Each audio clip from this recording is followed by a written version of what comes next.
Katika maeneo mengi ambayo tumekwenda, percentage ambazo so far zimetekelezwa zimeenda kwenye 72 mpaka 75.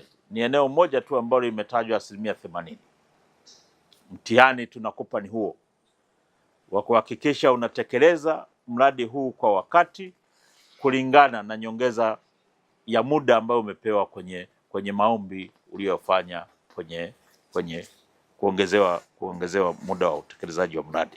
Mheshimiwa Mkuu wa Wilaya, naomba nitoe hiyo commitment na tutaendelea sasa kuwasimamia kwa kufanya kazi kwa karibu na consultant wetu, lakini pia na mkandarasi kuhakikisha kwamba ule muda ambao tumepangiana anafikisha kwa viwango, lakini pia kwa namna ambayo inatakiwa, lakini pia kwa viwango ambavyo vinatakiwa. Changamoto nyingi za kutokumalizika kwa huu mradi zimetokana na mkandarasi, matatizo ambayo mkandarasi aliyapata.